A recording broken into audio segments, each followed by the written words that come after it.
Yo, shalom, shalom. Happy Sabbath. Grace and peace be unto the 12 tribes of Israel. Hey, we had a blank screen at first. I was like, what was going on? But hey, glad to see y'all in the building. Today we are going into can't leave without obeying your papa. Now, some of y'all might see this and be confused, but that's all right. We're gonna clear this up for you today. Like I said, we're going into this. Like I said, happy Sabbath to the 12. I pray everybody's doing okay today.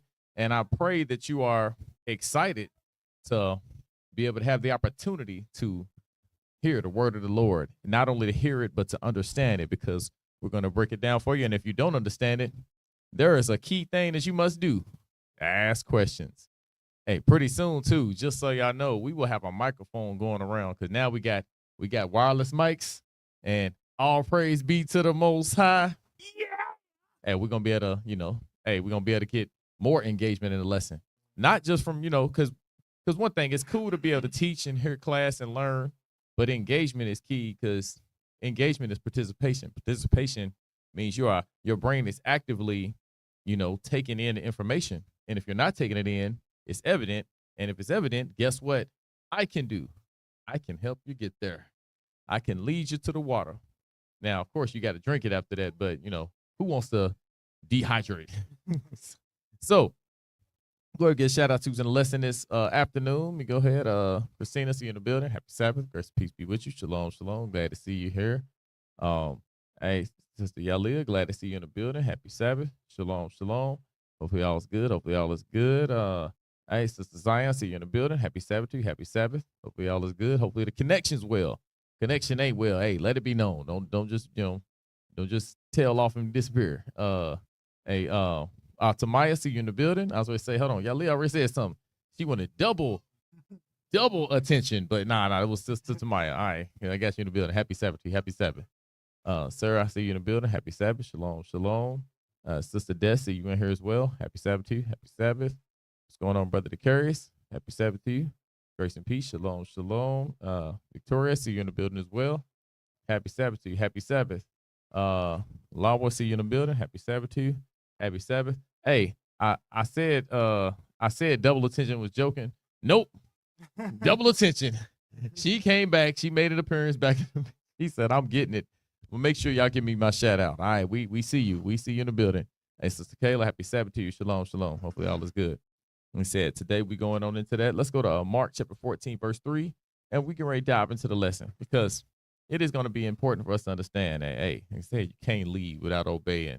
And we got too many people that want to lead without. So before I don't even want to speak too much and get ahead of myself. Let me just make sure that we follow along. Get your notes out, and yeah, again, because this is class. Like, church on Sunday, it was a sermon, and just like you just sitting there and you just hear them speaking. This ain't that. We actually here to learn.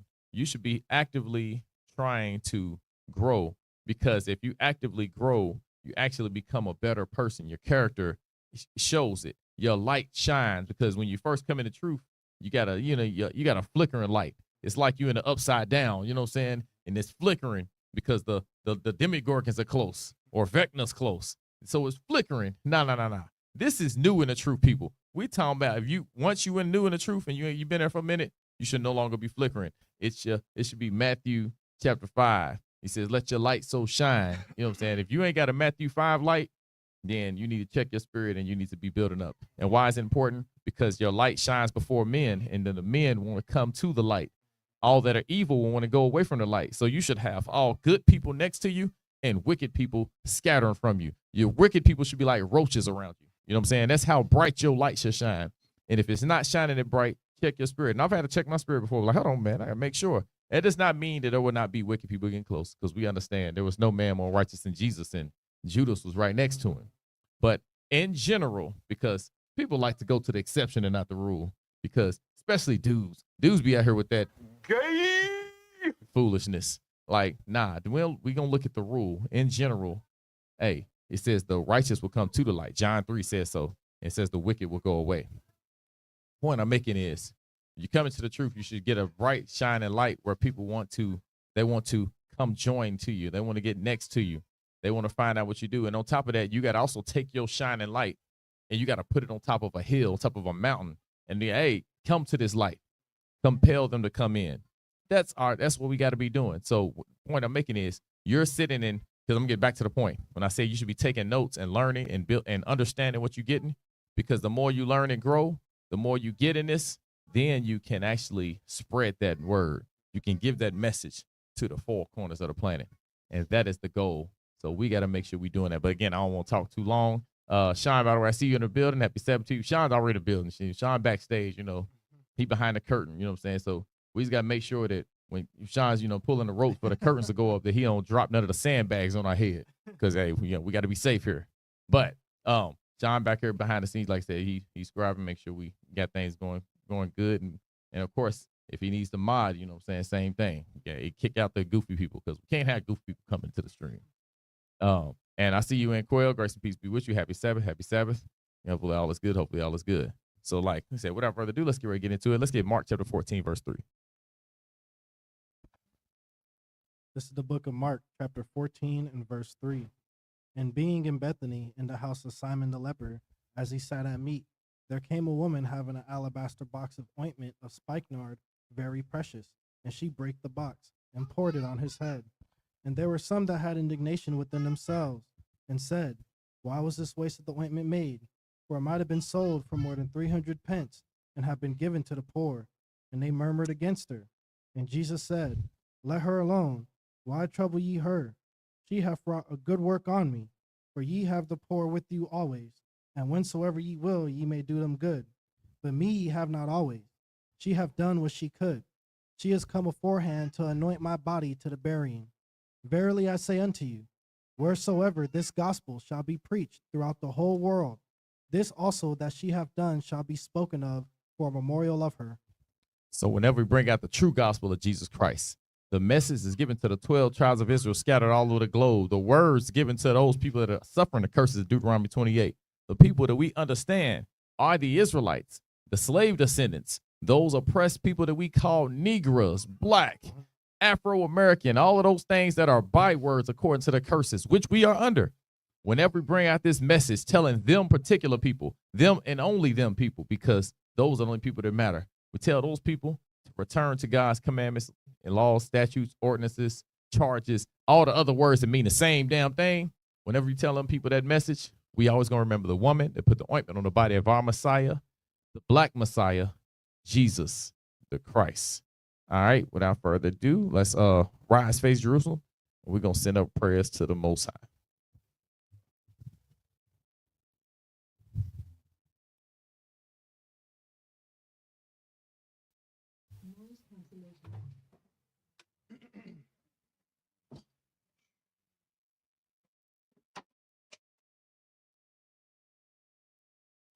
Israel, blow trumpets.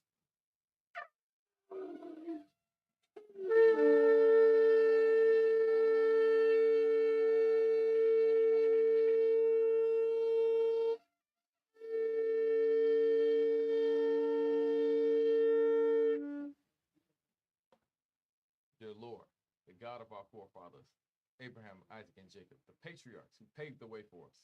Lord, we thank you for allowing us to be able to see another day, another one of your holy Sabbath days, the days you made for us.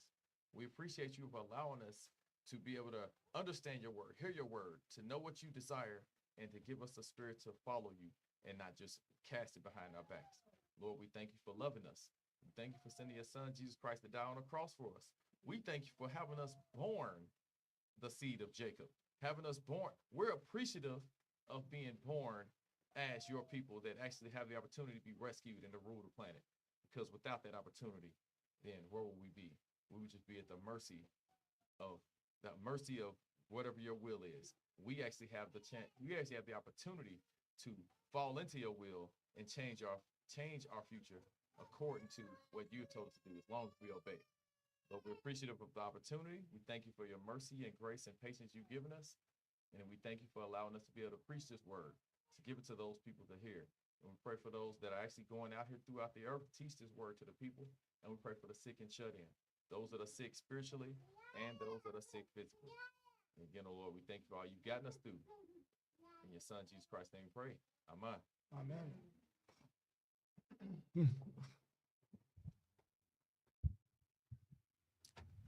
All right, we're ready to dive into it. By the way, I see you just joined, Brother Judah Massa. Grace and peace be with you. Happy Sabbath. Glad to see you in the building, all the way from London. Glad to see you in the building. Hey, plus, by the way, you Judah Monster Gamer. So if I get back in the gaming, yeah, we're gonna have to, you know what I'm saying? We're gonna have to get on something. I'm probably gonna be trash now, whatever game, but hey, you know what I'm saying? Except for Madden, I'm probably still gonna be all right. Cause yeah. Anyways, let's get ready to get on into it. Let's go to Jeremiah. Oh. Yes. Let's go to Jeremiah chapter 51, verse 20. Matter of fact, start at verse 19. We'll start out right there. Jeremiah chapter 51, verse 19. Hey, hey, look, Kenny came and said, all I saw was two brothers showing off their ability to blow the horn. hey, said, look, hey, Kenny just said, all I see is I gotta come down to Louisville, you know what I'm saying, to where the church of Louisville, come to headquarters and come and get some lessons on horn blowing, you know what I'm saying? We gotta learn how to you gotta actually come in here and then we'll sit you down. Because hey, ain't no party like not Diddy party. Ain't no party like an Israelite party. So we come, hey, we get together and it's way different. Everybody that's come down and actually fellowship with us besides just watching online, they've all noticed it was a different experience. And that experience is what actually, you know what I'm saying, really, really, it begins the healing process because, you know, we can be in the truth, but then it's little different. As I've heard, matter of fact, I just heard on the class I was just watching. Shout out True Spirit. There's little nuances in the law that you'll understand that, hey, I've been doing it this way, but I'm actually supposed to be doing it this way. You know what I'm saying? When you actually around other people that's, you know, been keeping the laws, because guess what happens when you got a bunch of people together? You start getting iron and sharpening. They're like, hey, you know, shouldn't we probably do this? Yeah. And you grow. Iron sharpeneth iron. Yeah, you know what I'm saying? That's what it do. And on top of that, in the multitude of counselors, there is safety. All praise be to the Father. So let's continue to do that. By the way, hey, what's going on, Brother Xavier? See you in the building. Happy Sabbath. Happy Sabbath. Hey, Judah said, I still can't use mine either. Hey, we got to get him from London. Hey, look, hey, Head Judge Donnie said it was like that for me too. Hey, like when Kenny said, I'm starting to think the one I bought was broken. When I got mine, I was like, I said, what the hell? I was like, man, I think this is broken. But, you know, my wife, she was in band, so she went ahead and I was like, man, give me that trumpet. You know? Hey, ain't no worse than your wife doing something when you've been messing up. Hey, I don't even like going through that. I'm trying to do something, and then, you know, and it's good, you know, you got a supportive wife that try to help, you know. Sarah's notorious for what she was, you know what I'm saying? She don't do this much. And she'll be like, you want me to try? Hell no. Hey, that pride, boy, be coming in. And pride is good and it's bad. It's good because, you know, it's sense of dignity. You know, you don't want, but it's also like you might be able to learn something. So it's like you got to choose you got to pick your spots. But as men should definitely have some pride. Oh my God. Because some men are like, dog. And I ain't talking about pride against the Most High where you think you better than the Lord. There should be a sense of pride. But anyways, I don't want to go off on a tangent. Hey, hold on. Hey, Kenny said the horn is feminist. Hey, the whole world's feminist. So you know what I'm saying? Yeah. Hey, the horn is a dude, but it's gay. That's what happened. That's what it is. You know what I'm saying? That's why I didn't cooperate. But no, I literally thought mine was broken though. I literally was like, it don't work. I was like, you know what I'm saying? I kind of, you know, on the slick, I was like, man, Sarah done ordered me a horn that don't work. This thing trash. And then she's like, I think you got to try to blow it another way. What? That don't make sense. You know what I'm saying? Every toy I've had as a kid, you know, the little fake little trumpets and kazoos, you just blowing it. Just, and it works. Nope. Nah, they got to be all extra and difficult, man. Yeah, so I guess like you said, it must be a band thing. And I never played band, so yeah. Anyways, let's get ready to get into what I say. We're going to Jeremiah 51. Let's dive into this. Let's get Jeremiah chapter 51, verse 19.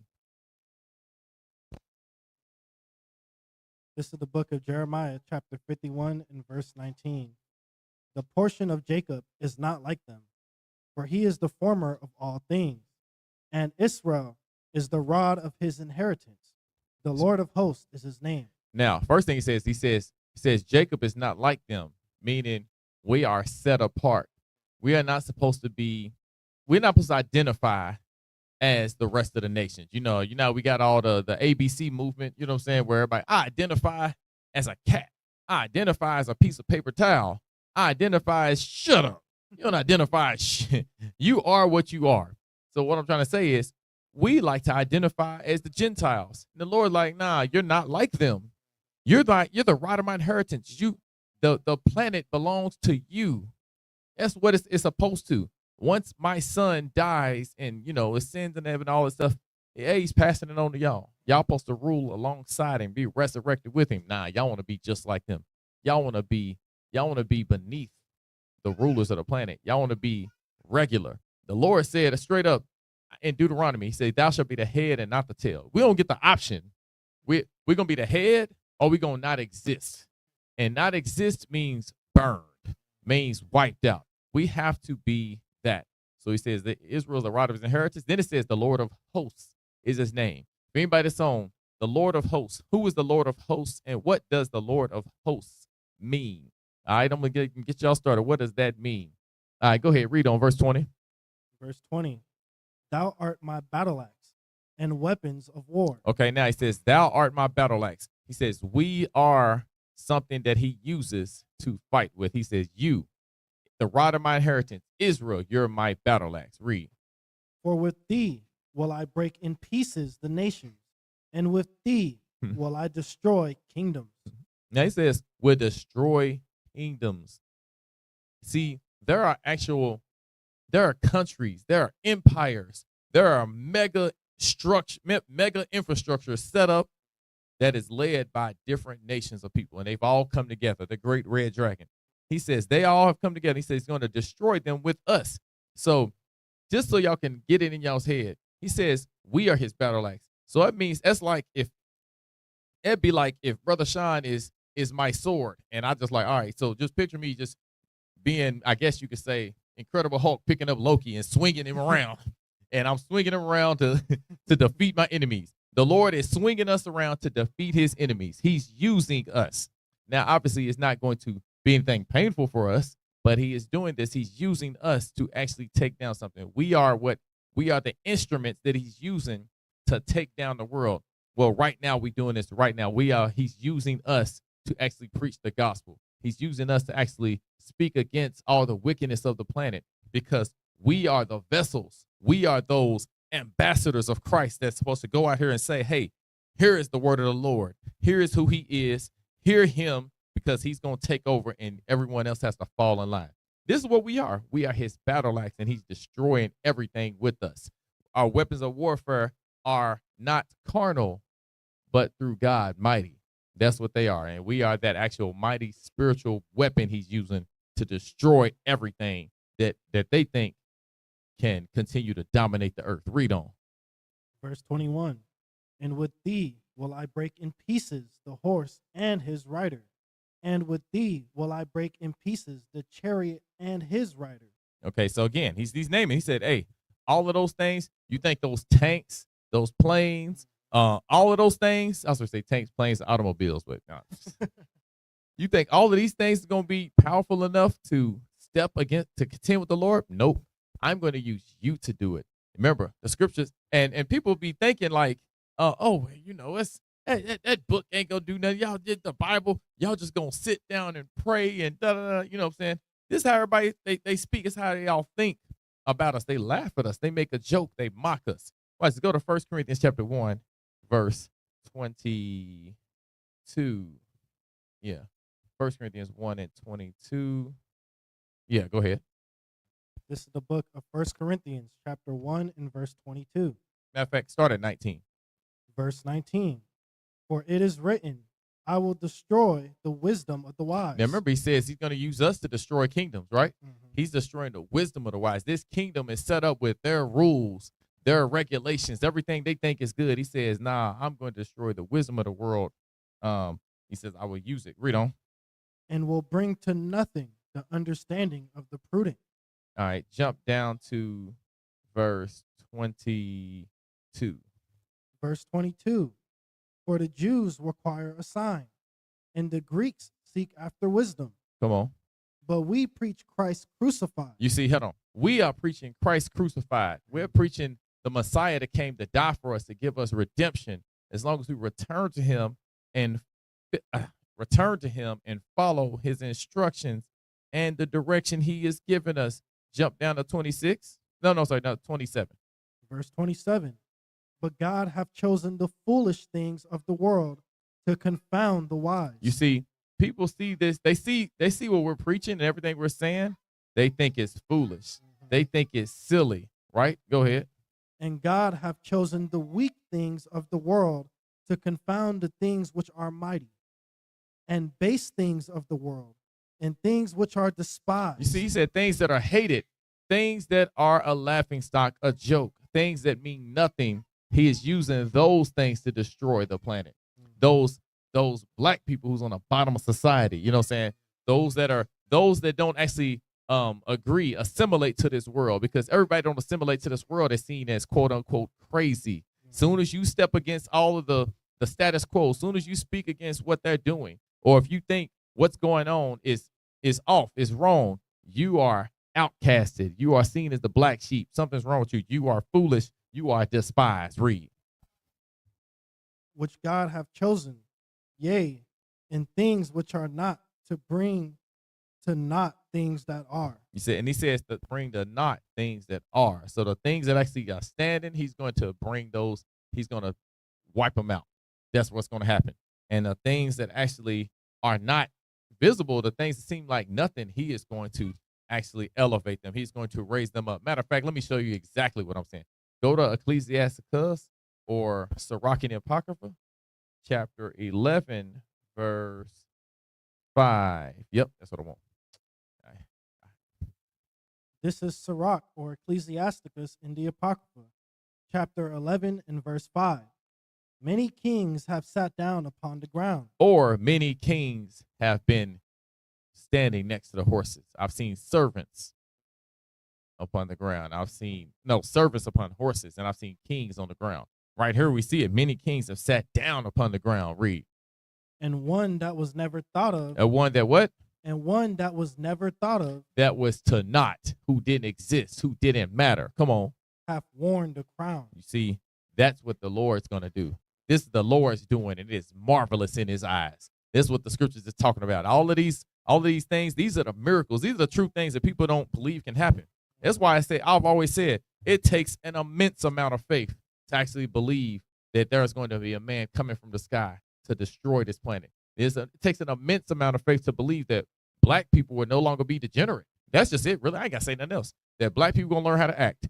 That is something that everyone is accepted is we're too far gone. There's nothing we can do. You know what I'm saying? It just is what it is. Only thing that can change this world is a flood. Is a Noah flood. Oh, wait, God has that coming. Except it's going to be a fire flood through this earth. It's going to be a whole nother one. He used water to cleanse the earth the first time. This time he's going to use fire. Both great cleansing agents. If you've grew up before, you'll see. You use water, you can clean off stuff, and then you can also light it up with fire. Cleans it all good. They all work. The Lord's going to use fire this next time, but he is going to cleanse it, but he's going to do it. And then that one that was never thought of is going to be wearing the crown. The one that people looked at as so foolish and so useless, oh, yeah, that he's the one that's going to stand boldly in that day. This is what we got to understand. We got to believe, and we got to accept this is true. But we can't do that unless we have faith. We can't do that unless we actually believe and have that person that we exalt above us. We have that Lord, that Messiah, Jesus Christ, that we actually say is the greatest man to ever live. If we don't humble ourselves beneath him and accept that he is going to guide us into the promised land, just like Moses led us in the promised land, because we did have a group of goofy Negroes, Dathan and Coram, that didn't think that Moses could lead them into the promised land, even though that's who Lord chose. The Lord chooses who he chooses. You follow him or not. You know, what you going to do? You know what I'm saying? And when you can't follow, it just kind of shows the nature of your femininity, so to speak. And because that's just something we got to fix. We got to fix stuff like that. So anyway, let me get ready to we're going to get ready to dive on into the main part of the lesson. I just want to kind of start off with that. Hey, the Lord's going to use us to destroy kingdoms, but he's going to use the ones that were never thought of because the ones that were never thought of are the ones that actually have a sense of faith. They actually trust in God. They actually believe that there is a God, because many don't believe there's a God. Many have rejected the notion that there is something more powerful than them. They they exalt themselves. Again, it goes back to that pride. I said men should have pride, but there's another type of pride the men we know have. They have this they have the foolish kind, you know what I'm saying? They got the kind that they won't get you anywhere. They won't help you in any way, shape, form, or fashion. So yeah, it's a different type of pride. Let me go ahead and because I'm getting ready to pull up the first video soon. Got a TikTok for everybody to see. Shut up. Oh my God. Shut up. And I'm not trying to hard it. Yeah, man, move. Get out the way. My fault. All right, sorry about that. We're going. Oh, oh my God. All right, sorry, y'all. All right, now we're good. We set now. It's on. All right. Thank y'all for bearing with me. Israel. Let's dive on into it. Let's go to Matthew 23:9. I want to get to this first. All right, title of class, as I said, can't lead without obeying your papa. All right, can't lead without obeying your papa. Matter of fact, I'm sorry. I meant to, because I have two pieces with this. Yeah, hold that scripture. Let me go ahead and pull up the video I have. I mean, not video, the picture I have. All right, because it's something I thought about, and this is something I had on my Facebook earlier. So if y'all gotta let me know if y'all can see it. I'm sharing the screen. I'm putting it up here, and it was a question I had, and I was like, hey, where are people at with this? So I put this on my personal page. Yeah, if we had the big screen TV in here, I'm probably gonna find a way to get TV up in here so people can look at it. Like maybe two. You know what I'm saying? One. Well, not big. Like we're gonna have the budget size. We get two. Yeah, we probably. So I'm gonna find something that can go. But anyways, so in the question was, and I'm gonna read it for everybody that can't see it, but I'm gonna read it. Since the wife isn't supposed to listen to her pastor, that means the husband is supposed to listen to him. Correct? So now I have this question. I had this question up for a reason, because, and I'm not gonna go into any comments that was said, but here's the idea, the general idea. Because, well, you hear men say all the time, they always talk about, matter of fact, go to 1 Corinthians 14:35 first. We'll go to that. So I'm going to go to because you hear men always saying, which is actually true. They'll say, hey, yeah, the woman listen to the pastor, if that's your lady, she ain't never, she ain't supposed to be listening to the pastor. And she go to him, and you know what? That's true. She's supposed to go to her husband to get direction and guidance. She's supposed to be led by that man. How do I know this? Read that, 1 Corinthians 14:35. This is the book of 1 Corinthians, chapter 14 and verse 35. And if they will learn anything, let them ask their husbands at home. Now, let's see who the they is. Go to verse 34. Verse 34. Let your women keep silence in the churches, for it is not permitted unto them to speak, but they are commanded to be under obedience, as also saith the law. Okay, now, let me go ahead. First, let me go ahead. Before I continue on, let me give context, because people mess this up. Because they'll think it means, because there's some people that are actually extreme and just low, I don't want to say low IQ, just low comprehension ability. Or, yeah, they will say that that a woman cannot, they got to come into church and they can't open their mouth at all. They'll be like, hey, we're in the church, she can't speak.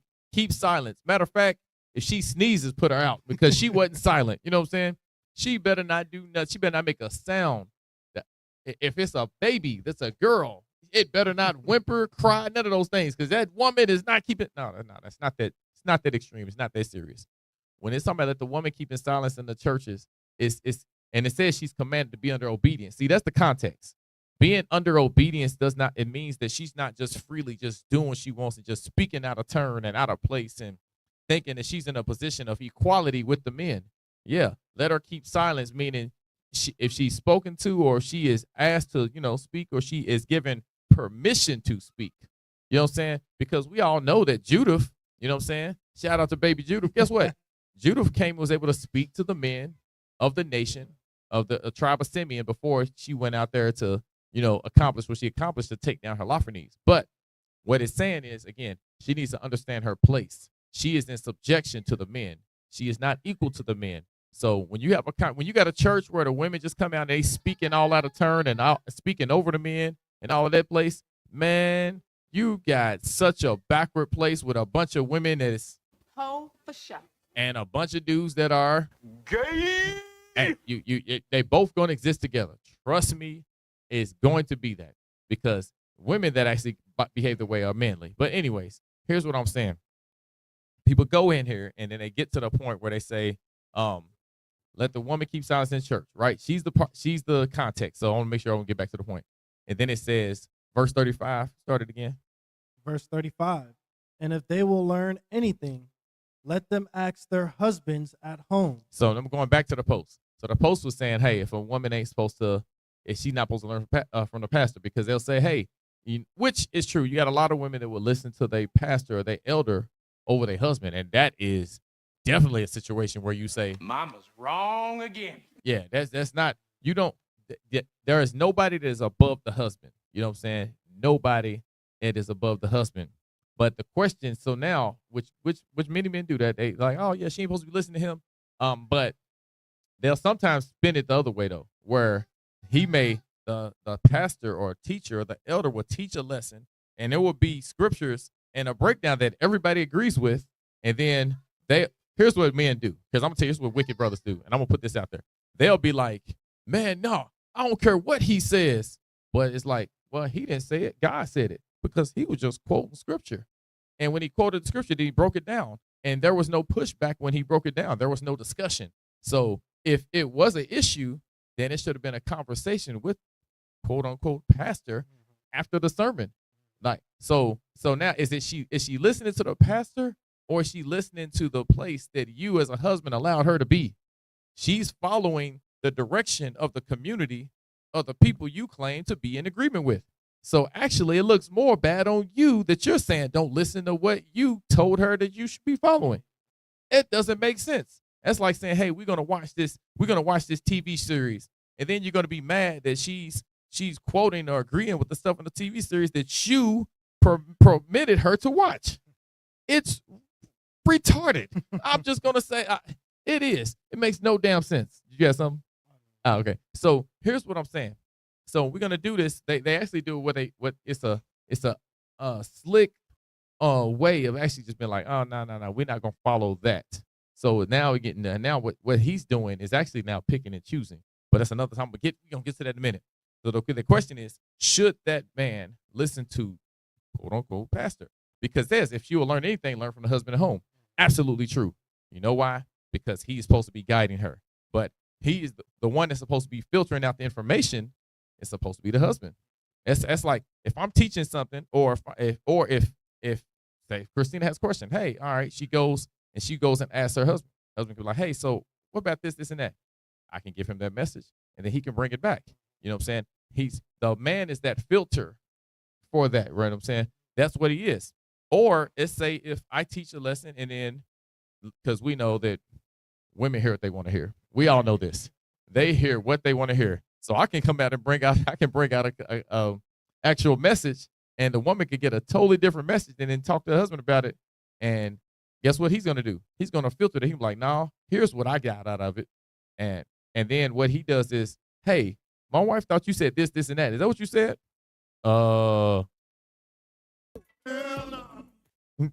That's no, I didn't say that. Not at all. So again, there are, what's the word I want to use? Safeguards, boundaries, there are gates, there is protection around things, so that way women won't get misled. You know what I'm saying? And guess what? That protection, that's where my question was coming. Hey, should the man listen to the pastor? Should the man listen to the pastor? Yeah. Why not? Because that is the community that you believe in. That is the place that you are saying, hey, this is where we're gonna grow and build, and this is what we call our family. So why would we be like, no, we're not gonna listen? That again, that is what you call stupid. Yeah, it makes no sense, makes no logical sense, and it kind of would be like, just put in your head like, what? Why would he be there? Why would he want to go? Oh, he doesn't want to go. And now we turn into where what happens to most men. What do? They use these excuses. Hey, yeah, I'll just learn from the husband at home. So me and her just stay at home and we won't go nowhere. So now he's not gonna listen to nobody. Well, this is not what the Lord sets up. So let's go ahead and let me get now Matthew chapter 23, verse 9, because here's a lot of spirit, here's a lot of the places that this spirit comes from. Go ahead and you read it when you get it. This is the book of Matthew, chapter 23, and verse 9.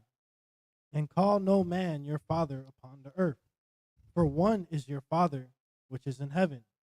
All right, I'm off. Yeah, that's all I needed. So he said, for one is your Father's in heaven. So it means the one that's in charge of you, and that's your Father in heaven. Nobody's your Father. Don't even say Father. Yeah, you can't even say that, right? Read on. Verse 10. Neither be ye called masters, for one is your master, even Christ. But he that is greatest among you shall be your servant. All right, so he says also don't be called master. And that's another where he says many people run around saying rabbi, rabbi, right? He's like, yeah, well, rabbi, master, father, all mean the same thing. People don't understand this, but we're going to get into it because guess what? Hey, in the church of Louisville, I am everybody's father. Now, what? That sounds crazy. That might sound a little, Gay. you know what I'm saying? That might be a little weird. Or it might be like he's trying to son everybody. No, I'm going to let the Bible speak. And then if the Bible confuses you, or my fault, if the Bible's what you disagree with, then, hey, that's going to be on you. And we'll get into that. What I say, Exodus chapter 20, verse 12. Let's first get to this. He says, call no man your father, right? Because we understand it's important for a father. Don't call nobody your father. But these are things that we see biblically here. Go ahead. This is the book of Exodus, chapter 20, and verse 12. Honor thy father and thy mother. Hold on, wait. He says, call no man your father, but he says, honor your father and mother. So what do? You honor them, but you don't call them. You don't call them father and mother. You call them, piss head. You know what I'm saying? You call them dumbass. What do you call them? I'm trying to figure out what you call them. If you can't call them father, read. That thy days may be long upon the land, which the Lord thy God giveth thee. Okay, he says, honor them or respect them. Have a great deal of that. Why? Because they're actually going to extend your life. They're going to make your quality of life much better. They're going to prevent you from so many issues down the line. But he said, call no man your father. But I want to get to the first, see what we're talking about with this father thing. Let's go to Proverbs chapter 4, verse 1. I want to get down. I want to go down this list, go down the line, and we got to see the importance of things in this manner. I'll go ahead. My bad. Go ahead. This is the book of Proverbs, chapter 4, and verse 1. Hear ye, children, the instruction of a father. Of what? The instruction of a father. So, hey, he says, listen to the instruction of a father. Now, you got somebody saying, call no man father, and don't call nobody teacher or master and all that, right? I mean, I said master or rabbi. Yeah, my bad. Call no man father or master. Oh, okay, cool. Now he says, hear the instruction of a father in the wisdom coming from Solomon, the wisest man ever lived. Was Solomon stupid? You know what I'm saying? Mama's wrong again. Absolutely not. Read on. And attend to know understanding. Come on. For I give you good doctrine. See, and that's why he says, listen to him. He says, because I give you good doctrine. Now, doctrine is something. We're going to come back. I want you, doctrine also is going to coincide with the rest of what's coming out. Let me get Isaiah. Matter of fact, yeah, let me get Isaiah 43:27. Oh, you know what? No. Let me get 1 Timothy 1:12. I think I will go there. Bear with me, Israel. Sorry about that. I want to make sure this is what I'm looking for. Oh, no. Nope. I don't want that. 2 Kings chapter 9, chapter 2. 2 Kings chapter 2, verse 9. All right. And while he's getting that, I'm going to pull this video because I want y'all to, now I'm going to get the video. I'm going to get the, you know what I'm saying? We'll get the TikTok up, that we had. And yeah, we're going to go from there. All right. Hopefully the screen is good. Matter of fact, y'all let me know once I pull this up if the screen comes in. That's the only thing about the TikTok and Instagram videos. I can't get them big like I want to. All right, here we go. All right. Yes, turned up all the way. All right. Y'all let me know if y'all can see this and let me know if y'all can hear it well. All right, here we go. Just sum it up. When you're raised by your mom, you're a different man. You're a different boy. And you don't like hearing stuff from other men. Like, that's really one of the biggest issues I see in hip hop and in sports. That you just have a bunch of guys that were raised by their mothers. Now he says, here's what you got. When you got people that were raised by their mothers, you know, he says those are different men. He says you see a whole lot of it. He said in hip hop and in sports. Now, it's funny he said hip hop and sports. He didn't say in the courtroom.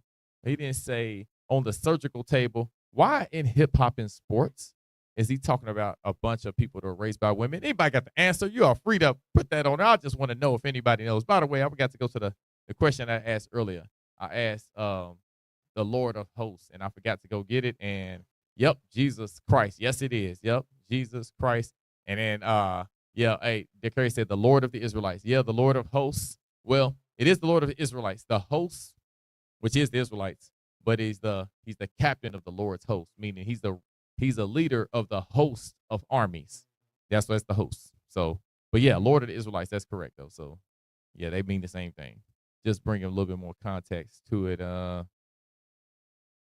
I didn't see Kenny said earlier. He said we got to slow down, break the pieces, the horses and his rider. He said it's like Goku times 100. I didn't catch that earlier. Dang. All right, let me get back to it. All right, so he said men that are raised by their mothers, he said they're different men.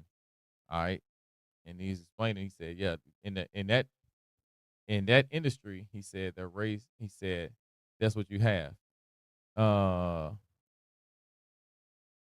hold on, wait. Let me take this comment before I go on. Hold on, wait.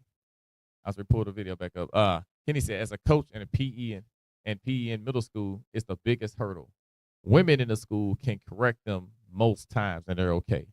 But a man, and especially a black man, they instantly can't take correction from us. Oh my gosh. Hey, and it's so, and even seeing this, what you're learning out in the field, like that is absolutely nuts. But and that's kind of going into what he's saying. So now we gotta finish the video, man. Hey, that was heavy.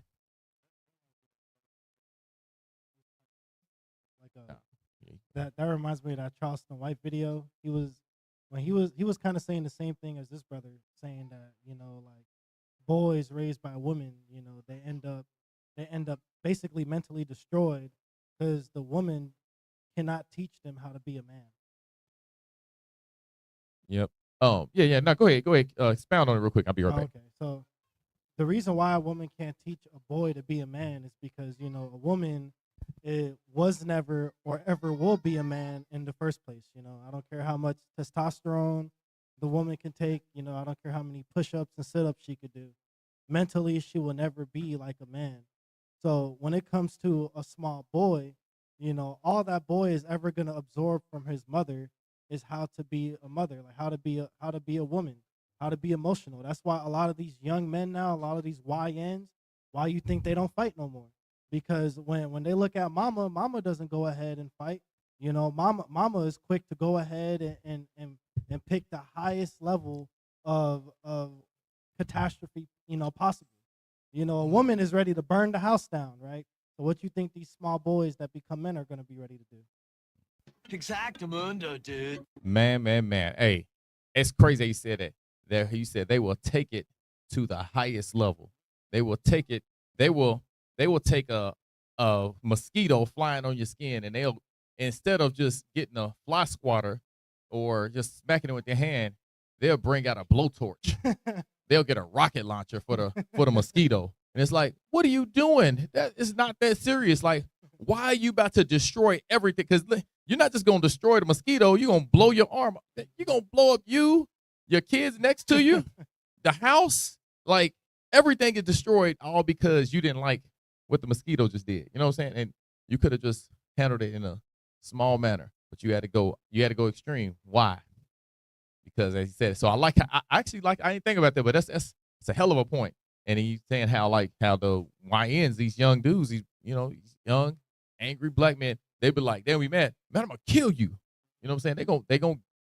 They ready to put you in the dirt over something small like that. That's wild. And that's crazy. So yeah, just something to think on. You know what I'm saying? going back to the title last, can't lead without your papa. And we know these kids ain't had them because it's not the way that a father would handle it in any way, shape, or form unless he was a father that was a different type of man.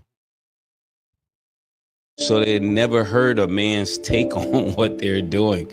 So they can't hear it. And then we get upset, Killer. You be like, but he'll listen to his girl. He'll listen to his girl because he was raised listening to a woman.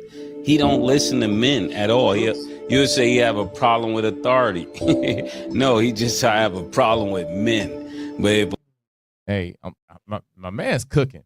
I just hope y'all understand how much he's cooking. He's like, he don't have a problem with authority. He has a problem with men. He does not like men. You know, we always talking about, because we don't just talk about it because it's true. You know, women don't like men, right? Men don't like men. If you really want to be honest, we do not like men because we do not like God. God and a man is a representation of God. So when you actually have a masculine man, why do you think most people despise masculine men? Because he does not carry himself like a girl. When you have men that carry themselves like females, like chicks, they real emotional and they all, you know what I'm saying, they trendy, they do everything like everybody else. Oh, those are women in men's suits. That's really what they are. Women in men's. It's like matter of fact, I'm gonna get a perfect example. It's like putting Tony Stark, you know, not Tony Stark, Tony Stark in the Hulkbuster. That's what it is. You know what I'm saying? You got a Hulkbuster suit, and it's just like, this is actually to take down him. You got most of these feminine dudes, they're just men busters. You put a girl in a man suit, and then they go out there and they contend with men, and they can take down some masculine men because they have the strength to match them. You know what I'm saying? So they'll sometimes be able to, because, you know, strength on strength. Something any given day, anybody that's a fighter knows, you know, the wrong hit, you know, wrong slip up is over. There's this and it sucks too because his name is Michael Morales, but it's this, you know, Hispanic brother in the UFC, and man, all he do is knock people out, but he's gay as a mug. Like, he is extremely gay. You know, in festival, bro had a dress on, and he was grinding the air, he was twerking. He was a good fighter. Sorry, I couldn't, No, man. no, Go ahead. No, like I said, he was a good fighter. At first, he was cold. He was putting on the Spider-Man mask after knocking people out. I was like, oh yeah, this my dude. And then I saw him doing the cha-cha in the dress. I was like, okay. Oh man, he defiles Spider-Man. I should blow your ass off this porch, that stupid shit. He tainted Spider-Man. Like, I'm glad I never seen it. Hey, yeah, I gotta make sure Isaac don't see that fight. You know what I'm saying? Man, we ain't watching. Dang. But that's what I'm saying. Like, these things, like, and I love that point that you made, that you kind of explain it. Like, yeah, think about how many dudes after they seen him, I'd be suicidal if I got whooped by a dude that just cha-cha and was grinding the air with a dress on. Like, I'd be suicidal. Like, I'd be like, man, I got put down by sweetness, man.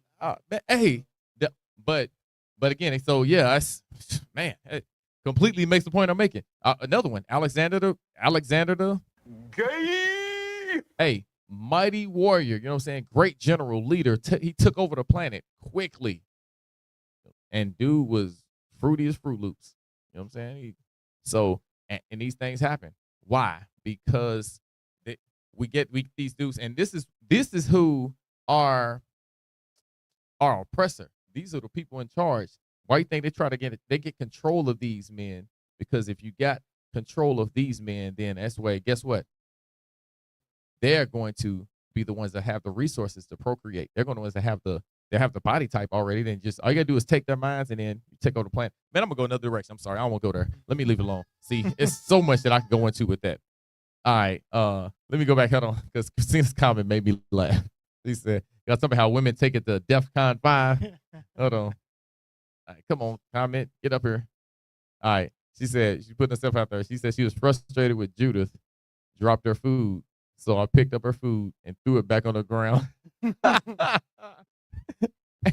But no, and I appreciate that you can even just kind of express that this is how we are as women, you know what I'm saying? And I'm not saying me for anybody that want to clip that and try to do something with that. I'm saying we coming from the perspective of Christina So make sure y'all got it.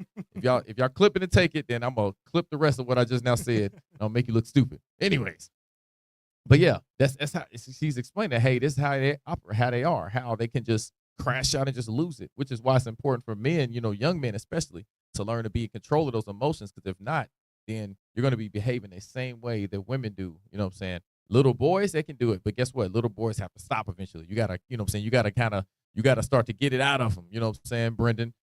Start getting that out of them, get them to control their emotions, then they'll be strong and they'll be powerful men. But you first got to make sure they control their feelings and their spirit, because a man that that control his spirit is better than him that can take a city. You know what I'm saying? So we gotta do that. But anyways, can't lead without obeying your papa. What was I last? 2 Kings. All right. Oh no, I gotta finish the video. I ain't even finished the video. My bad. I paused it because a man said some heavy stuff. All right, let's get back to it. A woman tell him something, she can get him to bring his whole check to her. And oh wait, my bad. I forgot. Let me throw this in here too. This is also how a lot of I've seen brothers leave the truth because they woman has told them to do so. Seen brothers leave because they first leave their church, then they leave the truth. They leave their congregation. Why? Because they want to be kind of whispering in their ear. They don't listen to men. They listen to women. So guess what? That women can kind of pillow talk them into submission. How you get pillow talked into submission? You Gay. But she come in and whisper these sweet nothings in your ear, and you like, okay, whatever you say, and then what I'm saying, which is another reason why a simp cannot make it to the kingdom of heaven.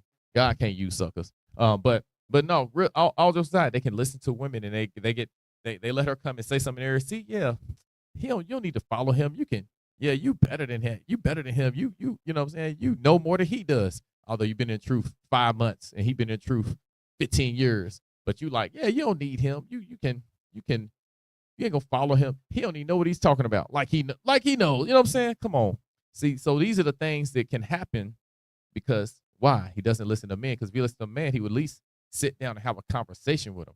I can tell you how many people have had a conversation with me and then they like, or no matter didn't have a conversation, just disappeared out of nowhere. And or they'll manufacture something that had nothing to do with what they really got an issue with, and then they just disappear. You know what I'm saying? For that, yeah, feminine behavior, and this is what happens too. Is we gotta grow out of these things because even us, I was raised by my father, but I had a lot of feminine behaviors because, guess what? My father went through a lot of things where, stuff messed with him, and it trickles down. I think the scriptures talk about these curses shall be upon thee for a sign and upon the seed forever. Out the seed. Said it's gonna keep going. It won't stop. So these things will take place. And there's another one talks about the iniquities will cleave to you. Matter of fact, hold this real quick. We don't go. You ain't got good. Actually, I'll just read it real quick. Leviticus 26. Sorry, it's been a minute. Leviticus 26, and I think I want 39. Yeah. You know what I'm thinking about? Yeah. Mm-hmm. And Leviticus chapter 26. Sorry, y'all. I ain't got my other Bible, so you know what I'm saying. Yep. Yeah. Man, that's cool. I got it. All right. Leviticus chapter 26, verse 39. And they that are left of you, when it says they that are left, the people that aren't dead. Because remember, the people that are left that made it across the sea on the slave ships, that didn't get tossed into the water, they didn't get, killed, they didn't just die on the way. He says those that are left, these people that survived the initial war, the initial capture, and the initial transport to your new home, he says those that are left shall pine away in their iniquity in your enemies' lands. Meaning whatever sin that stuck to them, whatever issue they got spiritually, they're going to, when you pine away, they're just going to continue to live it, and they're going to continue to destroy themselves with it. Let's read on. They'll pine away in their iniquity. And also in the iniquities of their fathers shall they pine away with them. So it says in the iniquities of their fathers, meaning they're gonna the problems that they daddy had, they'll have some of them same problems, and they're gonna eat away at them. You know what I'm saying? And even sometimes, even if you get over stuff, you repent and you actually are living right. Guess what? They're still there. Generational curse. Hey, your pops was a crackhead. You better make sure you're aware that you have a possibility of being addicted to something. So you just stay away from anything that is addicting, has addicting capabilities. You know what I'm saying? So be aware of all of that stuff because this is what the Bible says. So, anyways, he says, with that being said, I lost my point. Oh, I know what I'm talking about. Anyways, with the people that have these things, they've walked away. They learned to behave in feminine ways, and then they never really, have the conversation with them. They never make things right because they can't listen to a man. They don't want to listen to a man. They don't. Ain't no man gonna tell me what to do, but you being led by a rational woman. That makes a lot of sense. Sounds awfully stupid, but I got you. All right, let me take this comment. Lawa said, that's why you got to be on a short leash. I think she meant leash. Yeah. Okay. She said leash. I'm like, hold on, wait, got a home. All right. All right. That's why you got to be on a short leash, and she doesn't need to go too far. That's what happens when she has too much time on her hands. Yeah. Hey. Yeah. And Scripture says, idleness teacheth much evil. You know what I'm saying? You got to make sure they got it. You have to make sure you have a direction for them. You know what I'm saying? And we all do. Because the Lord got us on a short leash. He's like, hey, look, do this, do this. He says, pray without ceasing. That's him telling us to talk to him every day. Come talk to him because you need to do so. Hey, he says, study. Make sure we come in to read. You know what I'm saying? Read these scriptures. Blessed he that readeth. Why? Because we actually come in to hear him out. He says, remember our feast days. Remember the commandments. He says, thou shalt. Man, I'm saying so much. He says, meditate on his word day and night. You know what that means? If you're always thinking about him, you always meditate on his word, you're always thinking about him, then you can't go too far because you're on a short leash. So I like that. I like that point. You know what I'm saying? Hey, yeah, Law made a great point saying make sure you got a short leash. Only live in your place for a year. I mean, leash. I'm sorry. Leash. All right. Let's go. Where was that? Second. Oh, my fault. Let me finish the video. Did you have something? You was thinking about the scripture I was going. Yep. Yeah, I was about to go to it, but I was like, nah, all right, let me go ahead and pull the next. Finish the video. It's about done. I just need to see if I can rewind it. And it's crazy. So for all of you listening, that's a really good point, man. Oh, okay. Yeah, that was the end of the video. All right, so again, men haven't had a man to listen to. Oh no, what are you doing? All right, my bad. So we gotta understand that it's important to have that person you following that's or person you're learning from, and you actually can subject yourself to that man. So when I ask that question, hey, can people actually do that? Should a man listen to should listen to the pastor? I mean, it should be an easy yes, but again, we gonna continue on. Let me get now go ahead and get that 2 Kings chapter 2, verse 9. This is the book of 2 Kings, chapter 2, and verse 9. And it come to pass, when they were gone over, that Elijah said unto Elisha, ask, what shall I do for thee, before I be taken away from thee? So Elijah letting them know, hey, I'm about to be gone. Elijah was not. My life is about to expire. Read. And Elisha said, I pray thee, let a double portion of thy spirit be upon me. Hey, he's like, hey, whatever you got, man, give me twice as much. Hey, whatever you got is dope. Like, you gotta think about this. Think about how much respect that he had. He said, let a double portion of your spirit. You know what I'm saying? Let a portion of thy spirit be upon thee. Now we know, because what do people say? Hey, I don't listen to no man. I don't follow no man. I do my own thing. Yeah, hear me roar. I am woman. Hear me. Oh, my bad. I said woman. But it sounds like it. But this is what they do, right?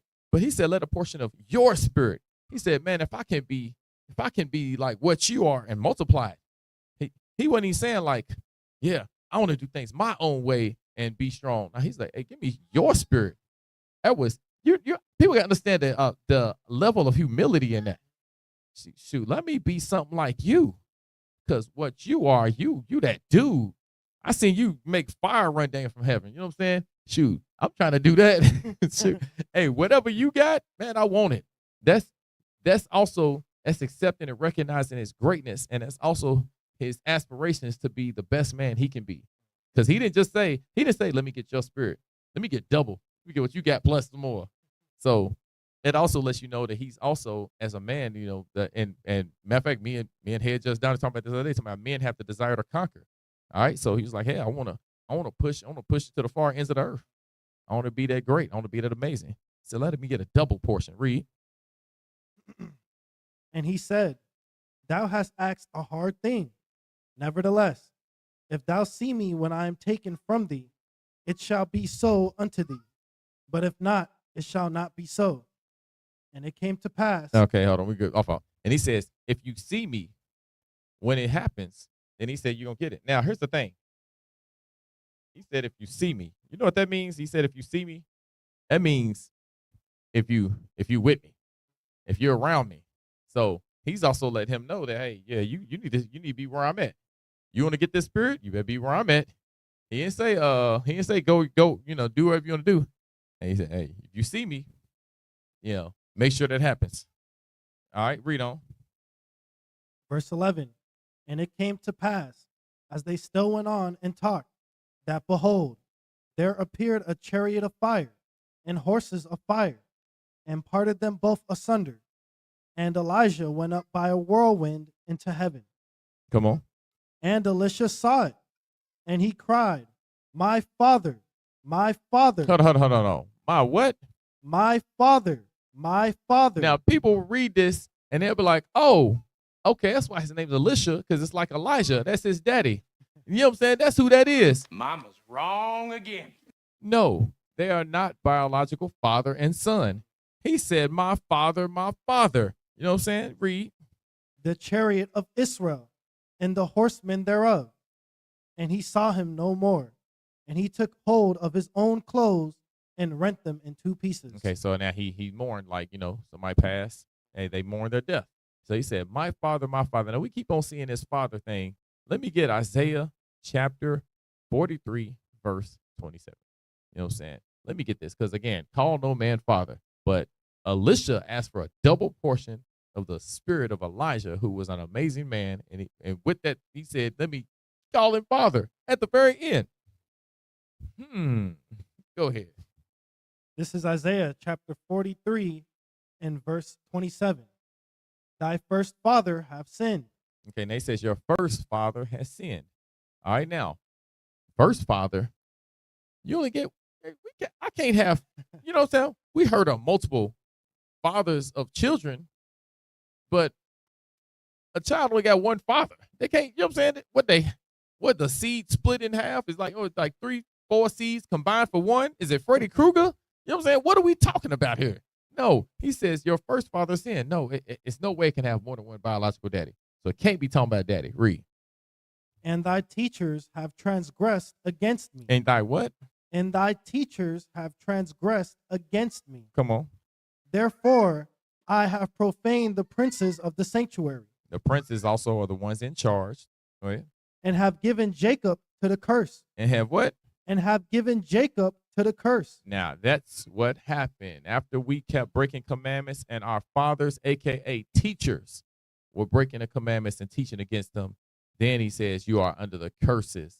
So this is what he's explaining. And I forget, I like this comment too. Laura had said earlier. She said, in other words, be around me and learn what I do. Yeah. You want to be like me? Yeah. Yeah. Learn what I do. Follow me then. You know what I'm saying? Pick up my habits and, walk in that way. Permission to speak? Yeah, absolutely. Go ahead. So like from trying to start like a small husbandry and growing plants and stuff, I was talking, with Brother Xavier and Brother Sean, and he was asking me a question like, how tall this fig tree I got can grow. And I was like, well, because the pot that the fig tree is in is a small pot, it's probably only going to get like 3 feet.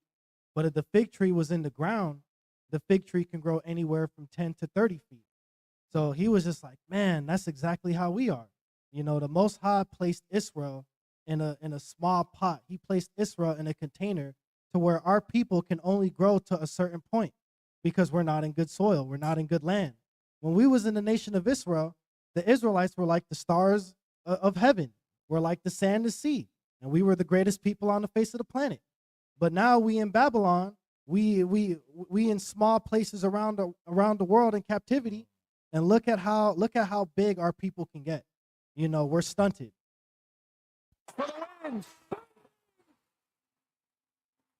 Hey, I want y'all to peep that. What he said. Look at how we scattered around, and we scattered in all these little pots. We scattered in the ghettos, the slums, the hoods.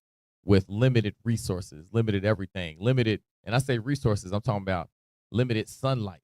You know what I'm saying? We don't get to live in a nice little, great now. We limited sunlight, limited rainwater. So now our plant, yeah, we can. Not only do we have a small area that we can live in, because most people, you think about most black people, they say they've never been outside of, their neighborhood. They've never been outside of. I remember there was one brother in the truth, and I was talking with him, and I was like, yeah, where, you ever been to such and such? He's like, man, I ain't never been outside of this place. I was like, damn, like, and it kind of just goes to show, like, if we don't, we have only small, limited ways we can even see, the world. Only reason I seen certain places because I played sport, like on teams and we travel some. But other than that, I ain't seen nowhere. I never really traveled till I was almost 30. So, and it's still many, of course, the vast majority of just this country here I've not seen. Because, what I'm saying, that's so, and what I'm explaining is we in that little pot. So I like that. I like that example. And this is preventing us from actually growing on the level we need to. But we got to understand that we have to grow, but we can't grow we can't grow and actually venture out and trek to certain areas until we actually get stronger leaders. Our leaders are trash because so many of them don't believe they got to obey their father. They don't think they have a father. I'm like, nah, I'm my own father. All right, yeah. I'm making my own way, which you do. You somewhat make your own way, but you don't. You know what I'm saying? Yes, you have your plan. There's little spots that I can make my own way within the confines of this. It's inside the Lord's yard. If I go outside the Lord's yard, then it ain't gonna work. As soon as I go out there, there's a tiger waiting to eat me.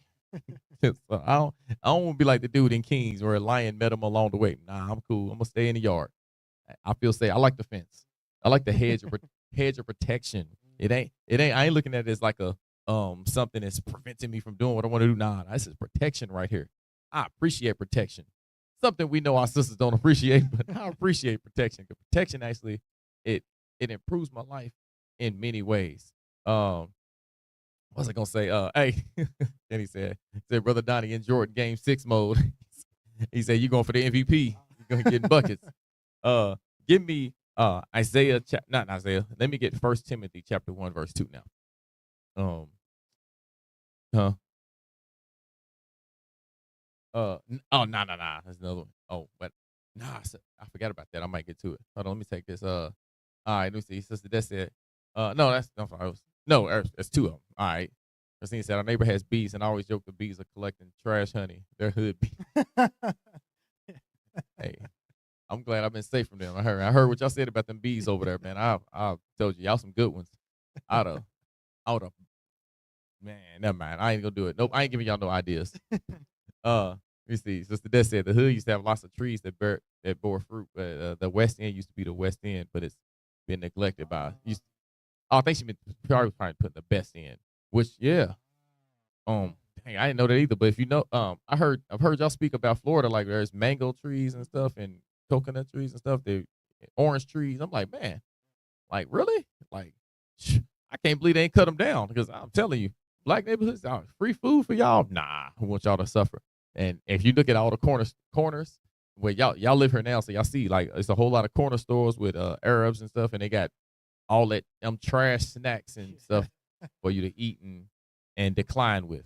That's what it's for. They don't give you nature's candy; they give you that. But I didn't know the West End had fruit like just around there like that. That's man. So yeah. So but it makes what I'm saying. It's crazy. As Zion said, that's deep. It is. You know what I'm saying. So we gotta do that. Let me see it. Henny said, grew up in Jacksonville hoods. On days you couldn't eat or ain't have food, you can get a full off of trees. Dang, man. That's yeah. See, yeah. That's what we need, man.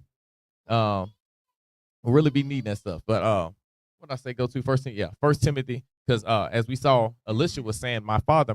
You know what I'm saying? The one he wanted his spirit. He wanted to be like him, right? Read that. Yep, verse 2. This is the book of 1 Timothy, chapter 1 and verse 2. But don't call no man father. Nobody's over you. You're your own. Yeah, go ahead. Unto Timothy, my own son in the faith. I know my own what? My own son in the faith. Now, a lot of people see that and be like, yeah, see, he's only saying that because he actually had him. He's actually Timothy's daddy. Oh, you believe so? Cool. Go to Acts chapter 16, verse 3. Because they might actually believe, oh yeah, see, that's his daddy. So that's why he said that. He said, my son in the faith. See, you believe in me as your father. Read. This is the book of Acts, chapter 16 and verse 3.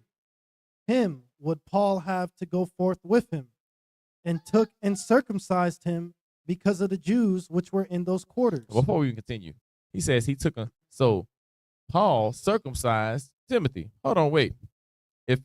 Wasn't Paul a Pharisee? Wasn't Paul in the faith pretty much his whole life, raised in a good neighborhood? He said I wasn't in no mean city, none of those things. So he was raised as an Israelite. He was raised to keep the commandments. So you just now circumcising your son? Dang, you neglectful as hell. You just bet. Yeah, you're a terrible father. Interesting. Read. And circumcised him because of the Jews which were in those quarters, for they knew all that his father was a Greek. Oh, that's what it is. His father was Timothy's father was.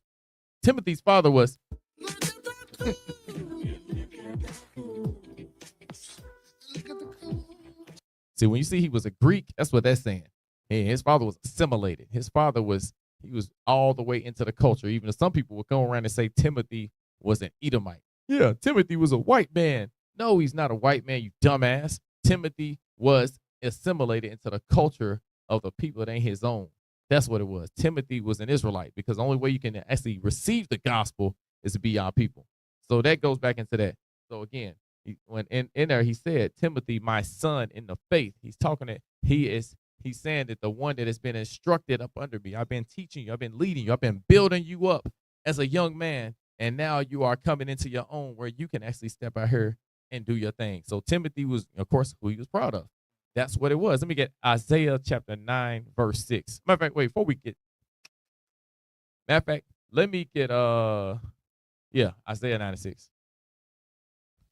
So we gotta take into account these things. I want to go back. Why are you pulling it up? I want to make sure y'all. I'm gonna go back to try to remember the status I showed earlier. I want to make sure y'all see. I ain't got to show it again, but as you said, and I asked, a woman shouldn't listen to a pastor, but it's like, okay, should the man listen to the pastor? And like, men don't take that into account. And then here's the thing, I do want to say this too before I forget. Like, so many households are completely out of order. There's so much turmoil and struggle within the home because the men don't listen to nobody.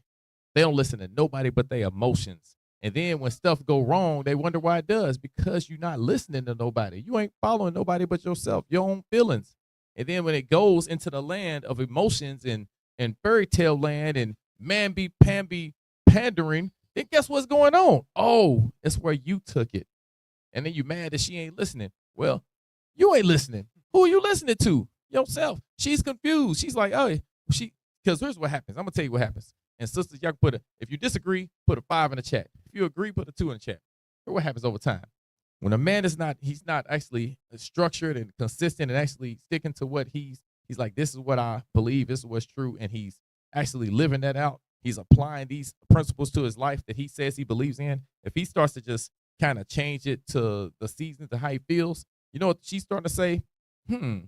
Why am I following you? This is what I do. I can do this myself. Then guess what you're going to get? Contention and fighting and arguing, because there's no point of a woman following a woman. She'll just get a woman. She'll just find she'll be like, man, at least I can find something that's prettier than you and softer than you. And you know what I'm saying? The likes, but no, it don't make sense. The math don't be mathing. So when you start getting that, they see, hey, we're both women. So since we're both women, why should I actually look up to you when you're on my level? You're not under a disciplined structure. You're under whatever you think or feel is right at the time.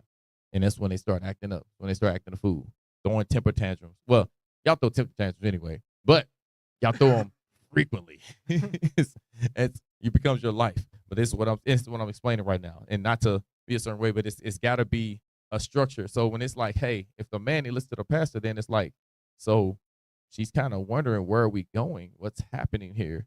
And then And then he don't want her to go to the pastor. She's like, well, I want to follow a man. You know why she's like, you know why she's like, I want to follow a man? Because she's like, we both lost. She feels like they both lost. And she's like, let's go out here and do it. He's too prideful to say, hey, let me go listen to him. And she's like, well, I got to stay in order, but I want to, at the end of the day, the woman has the desire and the yearn. She yearns to actually fall under some leadership and follow and listen to somebody. And if she does not get that, she's going to look for it. Just only, at the end of the day, the woman's not a man. Her nature is different than yours. You know what I'm saying? A man will be fine just laying off on the side of the road and just being under, with some covers and a cardboard box. A woman's not gonna do that. He'll fall in his doo-doo. He'll lay in it. The woman's gonna kind of be like, all right, I want to. Well, they create their own doo-doo another way. But the point I'm making is, she's gonna be like, I need something to follow. She's going to cleave to something. It's only right. And again, you disagree, you say you disagree. But go ahead. What's I looking for? Isaiah 9:6. This is the book of Isaiah, chapter 9 and verse 6. For unto us a child is born, unto us a son is given, and the government shall be upon his shoulder, and his name shall be called Wonderful. Yeah, his name, his reputation. That's what his reputation is. It's not going to be the title that he listens to. It's going to be his reputation. He's going to be known as someone that's wonderful. Read. Counselor. Come on. The mighty God. Oh, he's going to be known as a mighty God. He's going to be that great. Come on. The everlasting Father. The everlasting what? The everlasting Father. See, when it says everlasting Father, it is not saying he's the heavenly Father. He's not the one in charge. Everlasting Father means he is going to be forever our teacher. It is never going to be a day where I know so much that I don't got to listen to the Bible no more because I have surpassed him in knowledge. Nope. This is the living word. I am always going to be following this. As I grow, the word is going to be there. As I grow, it's never going to be a time where I don't need this to teach me, to show me the way. He's the everlasting Father. That is what it means as the Father. Not that he's going to be my biological father, the everlasting Father, the one that is never going away. Is perpetual. He's never ending. He will always be my guide. If you understand what I'm saying, put a 7 in the chat. If you don't get it, put a 2 in the chat. All right, let me get Philippians chapter 4, verse 9. You know what I'm saying? Let me get Philippians chapter 4, verse 9. Yeah. This is the book of Philippians chapter 4 and verse 9. Those things which ye have both learned and received and heard and seen in me, do. So he says, everything you've witnessed and have heard me speak on, do these things because I'm your father. I'm your teacher. I'm your instructor. I'm your example is what he's saying. Follow my leadership. Follow my example. Follow my direction. This is what happens. And then you ain't going to say you don't follow this direction. Then you expect to be able to lead. You expect to be able to have a place where, hey, yeah, I'm the woman supposed to go to the pastor. She got to go to me. Well, she going to go to you. And you're going to ask what 2 + 2 is. And your dumb ass going to say 18. You know why? Because you ain't following any type of direction. You got to have direction. We all got to have the direction. If we don't got direction, then we are in a bad place. In a multitude of counselors, there's safety. There's safety in just a man and his wife sitting in his house. And he's like, yeah, I'm the one that's going to lead this household. You're going to lead it straight to the ground, you dumbass. That's all that's going to happen. Everything you've seen these things in me, you've heard in me, do them. Read on. And the God of peace shall be with you. And there you go. And he says the God of peace shall be with you. So if the God of peace ain't with you, then you got the God of chaos. You got Satan. You got disorder. You got all of that stuff going on, all because you decided you didn't want to go in that direction. And I like what Christina put. She said, but the man teaches the woman, and the woman teaches the children those things. Meaning the man has always been the teacher from the beginning. Hey, I love that. You know what I'm saying? That's absolutely it. Hey, it's never changed. But for some reason, we like to alter it into something else. You know how we like to do that? Let me get 2 Peter chapter 2, verse 10. Let me get a few of these. Man, that's crazy. Already in the hit. Yeah, I'm looking up like, oh, hour 30. I actually thought it was not that much time has passed on. Yeah, dude. It be flying on you. 2 Peter 2 and 10. This is the book of Second Peter, chapter 2, and verse 10. But chiefly them that walk after the flesh in the lust of uncleanness,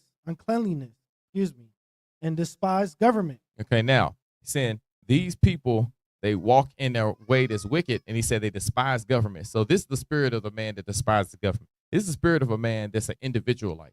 This is the mindset of a person that don't think they need to follow anybody. They can just do things their way because, yeah, I'm a strong man. I got it. I can handle myself. This is going to tell you what these men do. This 2 Peter 2 is a roadmap to your destruction if you follow yourself. If you follow and if you think you can despise government, if you despise government, that means you hate leadership. You hate direction. You hate guidance. You want to just be able to float wherever you want to go. This is like Mason talked about. These people have never listened to a man before. They don't like men. So when they don't like men, this is the result of that. And those men that actually that speak and act like that, they're a direct reflection of the women that they complain about today. All you hear on the internet, modern women, blah, blah, blah. Yeah, they this. That's because you niggas is Gay. that's why. Like, it's literally the reason why. Like, I'm telling you, the only reason they behave that way is because you behave that way. They can't be told nothing. You can't be told nothing. I can go on and on, I'm telling you. And then we wonder how it happens and why things are out of order and in disarray and you can't get no continuity, cooperation, because there's no real stability and structure that they can feel safe with. See, I say all the time, women are like children. Children are best behaved. They thrive the most when they feel safe. When children feel safe, you get the best version of them. When children don't feel safe, that's when they go into a shell. They all have different ways to respond, but it's all trauma. Now, it's all messed up when they don't feel safe. It's just like that with a woman. She don't feel safe because she don't feel secure in where you're going or where you could go. And it's where you get the masculine women. That's where you get all of that because they're going to behave out of order. Just like children that they're going to act, oh, yeah, you get too big for your britches. Well, it's because they don't feel safe in your leadership as a parent. They think, yo, you acting too old. Well, it's because you act too young. It's simple as that. Go ahead. What did I say? 2 Peter 2 and 10. Read. Start from the top. This is 2 Peter chapter 2 and verse 10. But chiefly them that walk after the flesh in the lust of uncleanliness and despise government, presumptuous are they. Presumptuous means they are boldly going against what is supposed to be. Presumptuous. You are just on purpose disobedient. Froward spirit. Read. Self-willed. Look, and explain what I just said. Self-willed. Not God-willed, self-willed. They do things according to what they want. Read. They are not afraid to speak evil of dignities. Oh, hey, and anybody, matter of fact, while y'all in the chat, I'm gonna come back to this. What are dignities? It says they're not afraid to speak evil of dignities. Read on though. Verse 11.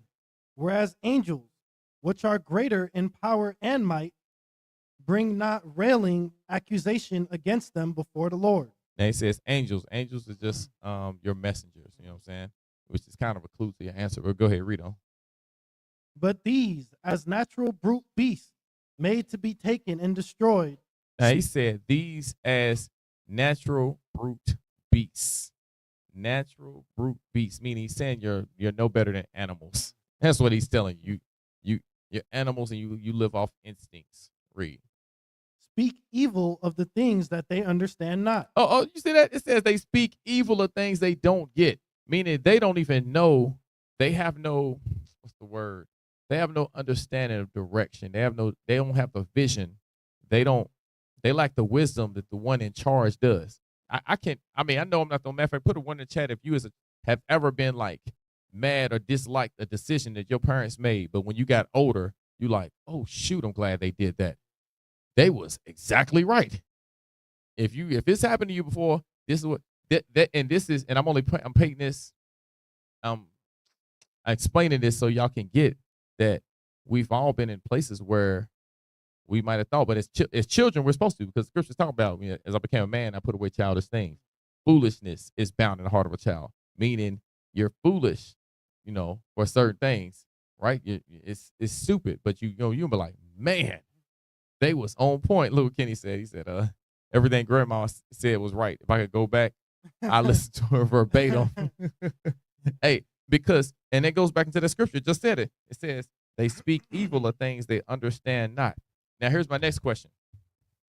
Is a person in sin for understanding not, meaning for not getting something, for not knowing or having an understanding of something they were told? Or is that child or the person, individual period, is this person in sin? Now, because I'm going to take this somewhere. I want y'all to, we're going to see where this goes. Let me see. Oh, shoot. Kenny said youth was wasted on the young. Hey, sisters, please listen to this. Because I guarantee you, hey, if they would actually be real about it, I wish it would be like 40 to 55-year-old women that would just be like, man, this right here, youth is wasted on the young. Like where they could be like, man, if I could be young again, I would have done this, and this, because I messed my life up. I wish I could have done these things this way. Wish I could have been under this man and followed this man. I could have been developed into an amazing woman. You know what I'm saying? Youth is wasted on young. I could hear an older woman saying that if they actually was real and said to me like, man, yeah, everything that's taking place, I've did to myself. More women need to tell the younger ones that, hey, don't throw your youth away. Don't, because that's what you need the most. Of course, men, we need it too, because as men, hey, and I've said this before. Matter of fact, hey, Donnie and Sean, both of them brothers, they've heard me say before, man, hey, shoot, I wasted my 20s. I wish I'd have established myself like business wise, where I could have had things set up in a way where I could, have a better system for my family. I would have done things totally different. You know what I'm saying? So that's something too, as men, that we got to be doing, is setting up ourselves in that way, but yeah. Anyways, what I was gonna say. All right, now the question I'd ask, I said, it says speak evil of dignities. Okay. The closest answer I got is Sean says upright values, aka the word. The word is kind of close. All right, I'm gonna go ahead and put the answer on the screen. I said, because it says they speak evil of dignities. Here's the thing. It goes closely related to despising governments, right? All right. And then it says they speak of things they understand, that they understand not. Speak evil of things, meaning they say something that's good for them is bad. Just like I talked about as a child. When I was a child, there was things that I was mad that my mom and them decided to do. But then as I got older, I'm like, man, I'm glad they did it. And it saved me. You know what I'm saying? I'm in my mind, I was speaking evil of something I didn't even understand. And this is what happens with people in the faith. All right, here's the answer. Dignities. All right, I pulled up a definition for y'all. All right. Dignity is the state of being worthy of honor, respect, or high rank, characterized by a calm or serious, stately bearing. So, let me get the one I want, because I want to dig. Why are you gonna give me the areas? Okay.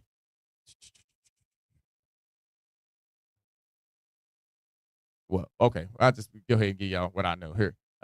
Dignities is is people that are in a high position, people that are respected, people that are actually of good character. Those are dignities. So what are your dignities? Going to be your elders in the church, your men of high esteem, the great men. Those are the dignities. So it says in this scripture, you ain't got to read it right. I'm just going to go to this part. It says they presumptuous are they, and they're not afraid to speak evil of dignities.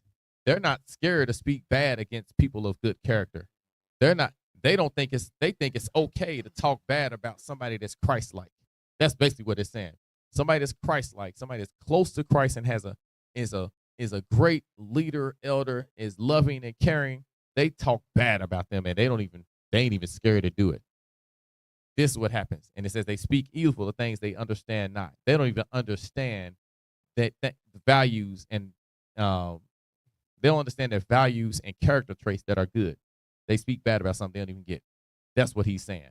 That's what scripture that. So let me get into that. And then, okay. Sister Zion said no to the question I asked. These natural brute beasts. Dang, I forgot what the question. Oh, speak evil things, understand not. So, anyways, talking about parents that do that. Like, have anybody been in a position? And a lot of us have. We've been in a position where we've done some of those things. Yeah, and I'll have this says she remembers her grandmother saying, "Have some dignity." Yep. Yeah. So, yeah. Yep. Have respect for yourself and others. Absolutely. Permission to speak. Yeah. Go ahead. I like how on that definition it said like someone with a high rank. So it's like the queen. It was like an example over there. It said like the queen had the highest dignity or something. But yeah, like having like high rank. Like I didn't think of dignity as something like that. Yeah, the queen holds the highest dignity in the land. So I didn't even think about that, but it would make sense because the context of verse 10 is people despising government, which is technically people despising order. People don't like order. People don't like a certain process of how things need to go, which is why it follows up that they are not afraid to speak evil of dignities. Like, the queen of England, even though it's supposed to be the king of England, has the highest dignity, but the queen of England has the highest dignity, so, and like, imagine you speaking evil of the queen of England, like out in the streets, them guys with the fuzzy hats, they're gonna grab you and, and you might not even be seen again. So. Definitely not gonna be seen again. It's a wrap. All because hey, you know what? That's crazy. Even think about this. I'm sorry not to cut you off. Go into an Arabic country and talk bad about Allah. Speak bad against Islam, man. But the so-called greatest man to ever live, and he is the greatest man to ever live, so I don't want nobody to think I'm scoffing. You can come here in America and say all kind of stuff about Jesus. You can have Jesus pictures on they make the cross the stripper pole. You know what I'm saying? Or they be doing all kind of stuff, or they like to call Jesus, to call him Gay. or they'll have to, for one, making them Caucasians is big enough. But in general, they do all this. This is where our Lord and Savior was crucified. This is how you know this is the land of Sodom and Gomorrah. People speak against Christians and Christian values all the time. You go into Arabic country and speak bad against Islam. Then you go into jail if you don't get shot. They not having that. But you can do that here. You can speak evil of dignities, which shows you that they don't dignify him. They dignify money. That's why when you go against these major corporations, then you ain't going to be seen again. That's what a dignity is. But I'm sorry. I don't want to go off let's get back to the pop. You can't lead without obeying your papa. And part of obeying your papa is not to be speaking evil against the ones that are leading you, that are guiding you, that are loving you. It doesn't make no sense. We're at verse 12. Jump down. Actually, read verse 12. Read verse 12. Yeah, I got some. Verse 12. But these, as natural brute beasts, made to be taken and destroyed. Made to be destroyed. You're only here as an example. You're only here because the laws have to be exercised on you. You're like a crash test dummy. You know what I'm saying? You're like a minion. You're like the little henchman in the movies. You got the main character, and they got to fight through all of these little stupid people. They got to beat up all these people along the way to get to the big boss. That you're a natural brute beast made to be taken. You're put in the movie just to get knocked out. You're put in a movie to get thrown off the roof. You know what I'm saying? That's what you're here for. You're not here for no other. You are a 1 Corinthians 11 person, that you are here to actually help train the true servants of the Most High God to actually have to suffer through your BS to strengthen their faith, make them better, and then they can actually enter to the kingdom of heaven because they prove that they love the Lord, because they have to execute judgment or they have to stick to the laws and maintain their spirit in a proper way. That's what you're here for. These is natural brute beasts made for that. Natural brute beasts, you are actually someone that lives in your emotions, in your feelings, in your own natural state. That's why it says natural brute beast. Animals live off instincts, and you live off of instincts. Whatever your emotion goes with that day, that's what you're going with. Natural brute beast. Hopefully if you understand what I mean when I said that, put a 5 in the chat. If you don't get it, put a 3 in the chat. All right, go ahead, continue on. To be taken and destroyed, speak evil of the things that they understand not, and shall utterly perish in their own corruption. And they will die. And it didn't say they will die at the hands of the righteous, though. It didn't say they will die at the hands of the Lord. It says they will die on their own wickedness. They're going to fall on their own sword. That's what he's saying. These people, natural brute beasts, they're going to destroy themselves. You don't have to do anything to them. That's another reason I'm so patient. You know, sometimes it might seem like it seems like I might be, doing something you might not like, Sarah. But but guess what? Hey, it says they're gonna perish in their own corruption. I don't need to do nothing. I'll just let them do. Hey, look, let them be. You know what I'm saying? I'm gonna do what the scripture tells me to do, and then after that, I get out the way. You know what I'm saying? I listen to Ludacris. And he says, "Move, Rick, get out the way." All right, cool. I'm out the way. You know what I'm saying? I'm gonna let him do his thing, because hey, who better than to make the play than the Lord? If the Lord wants me to move, all right, you call an isolation play. I'm gonna go in the corner, and you go to the hole and dunk on everybody. I believe in you, Lord. That's what it's got to be. You know what I'm saying? Because these are ones that are just, like I said, henchmen along the way. I like what said. That's a perfect example. They put like the putties on Power Rangers. The putties were so trash. Like, they were so trash. Everybody could beat Gas Billy could beat him without his power. He didn't have to morph into his Power Ranger suit, and he could beat the putties. Like, this dude was the lamest, most trash Power Ranger ever. But he could whoop the putties, just to put things in perspective. But these are natural brute beasts made to be taken. Jump down to verse 14.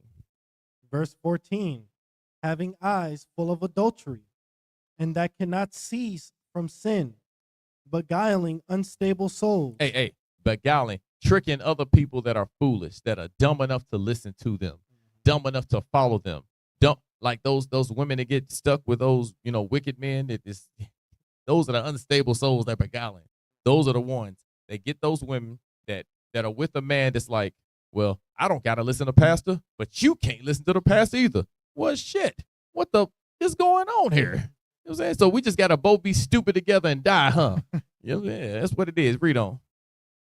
And heart they have exercised with covetous practices, cursed children. Read. Which have forsaken the right way. Which have what? Which have forsaken the right way. They already decided they was going to be wicked. They already knew in their heart they wasn't going to follow the Lord. Come on. And are gone astray, following the way of Balaam, the son of Besor, who loved the wages of unrighteousness. You see that? And that's what happened.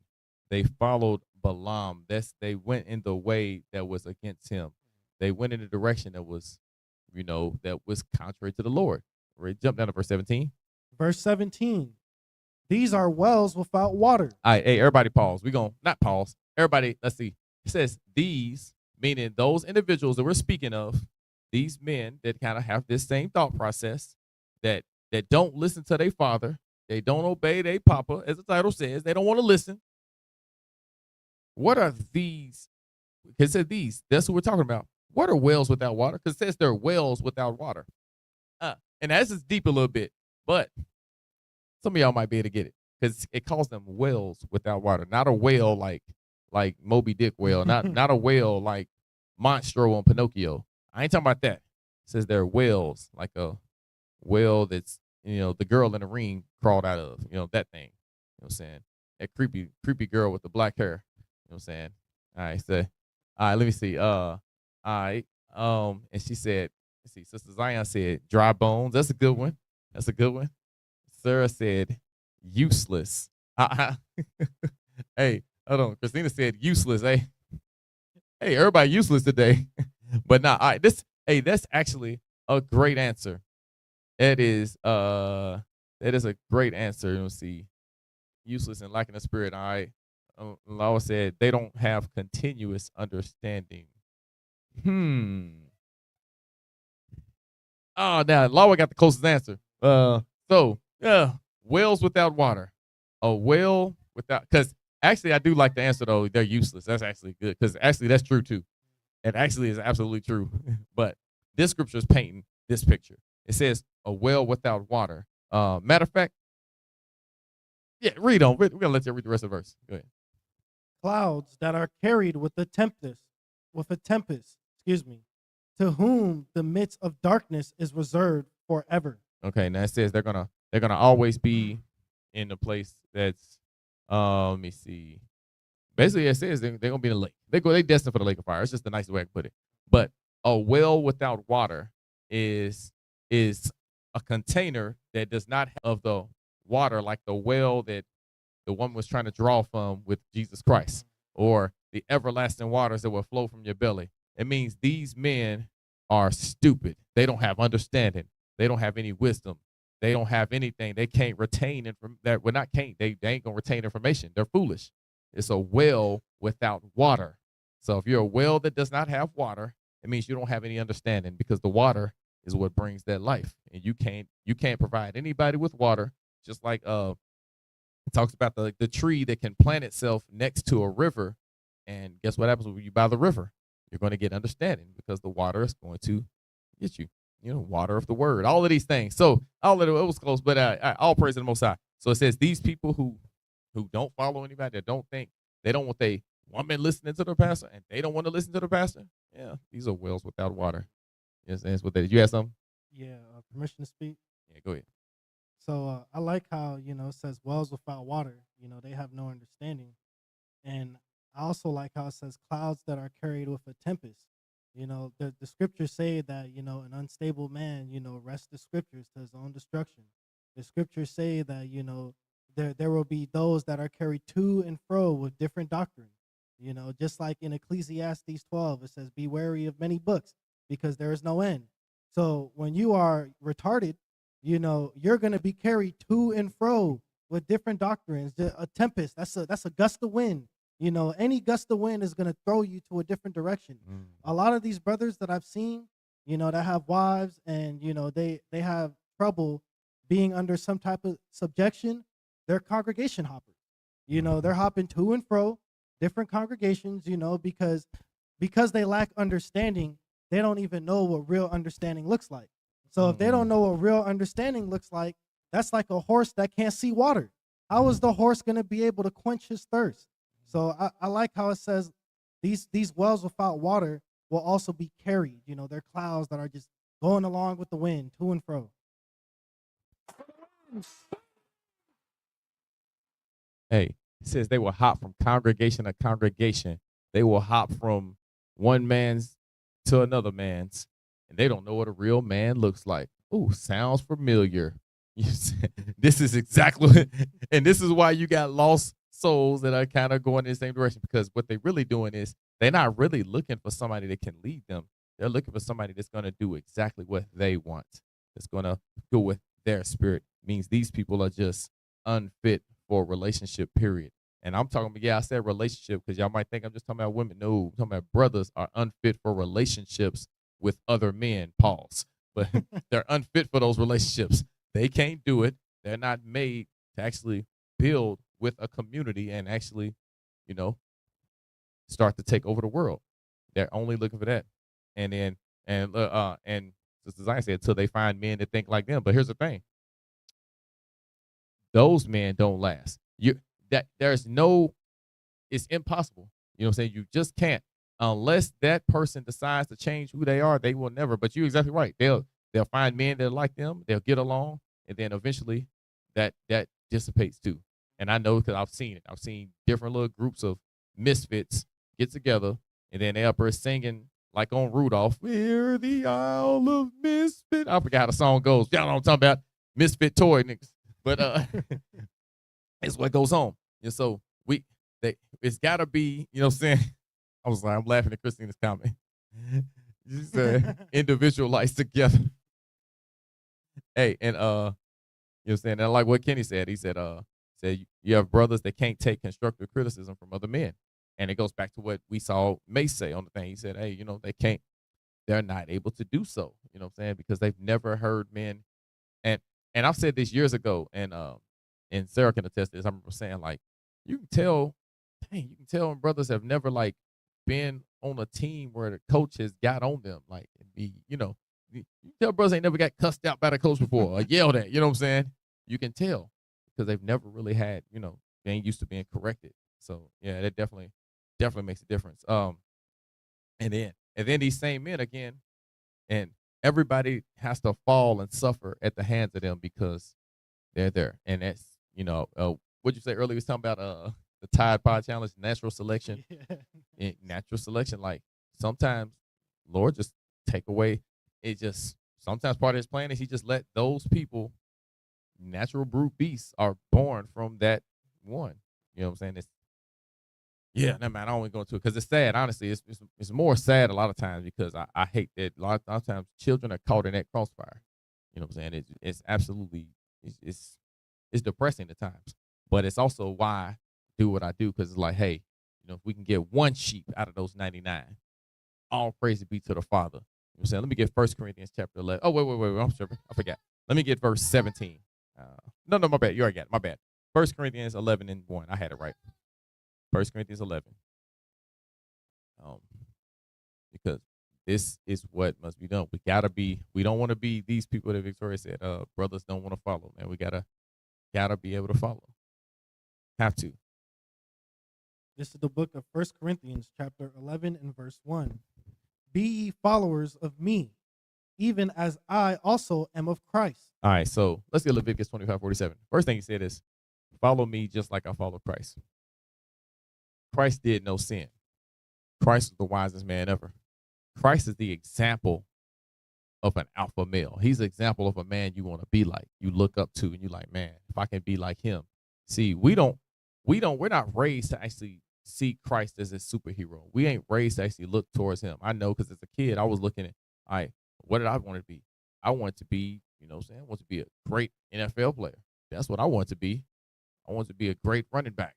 I was like, yeah, I want to be like that. Be like Barry Sanders, you know what I'm saying? Be like Emmitt Smith. I was looking at these, different. Well, I like the running backs to have my name too, but you know what I'm saying?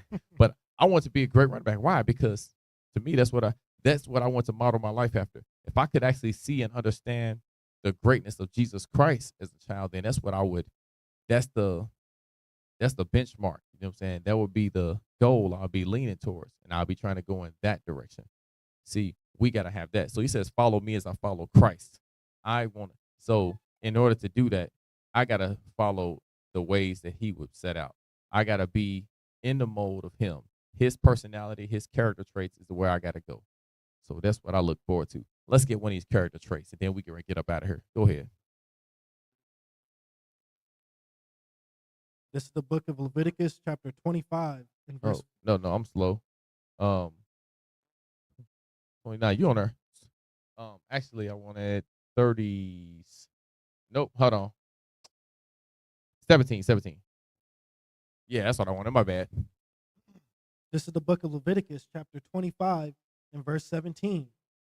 Ye shall not therefore oppress one another, but thou shalt fear thy God, for I am the Lord your God. All right, so I just want to get this right here.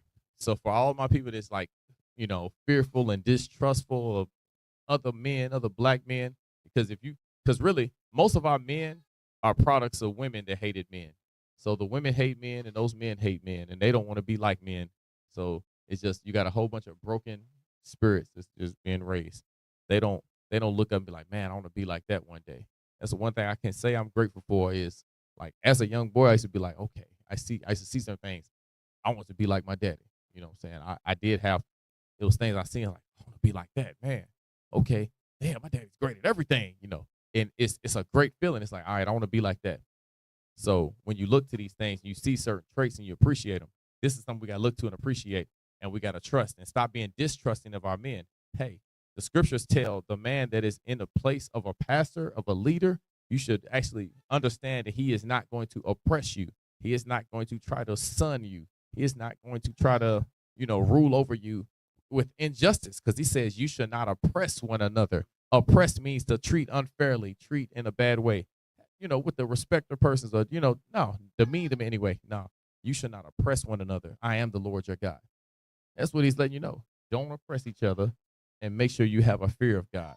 Make sure you respect him. So if that man respects God and he's not trying to treat you unfairly, why would you not follow his lead? Because if you follow his lead, it's going to only strengthen you as a man. You're going to become a better better individual, and then you're gonna be able to lead, because it's gonna come a time where you're gonna want that. Every man is going to eventually want his own family.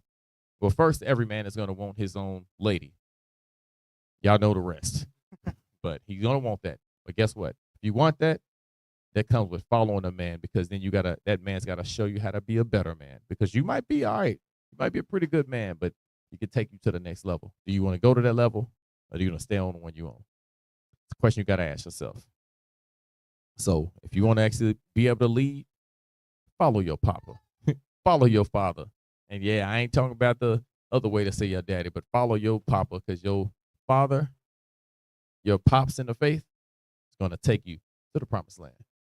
And with that, I say shalom. It's the end of the lesson. Y'all have a good one, Israel. I love y'all. Enjoy y'all's food, drinking time y'all spend with each other as a nation. Wait, my bad. Did you have anything else? I'm tripping.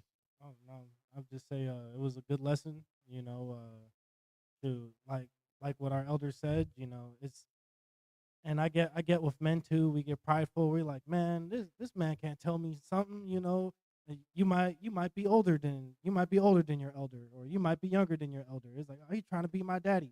But at the end of the day, Elisha called Elijah his father, and Timothy, I guarantee you, Timothy called Paul his father, and when I was starting to train Muay Thai, I was training Muay Thai already a black belt in Kung Fu.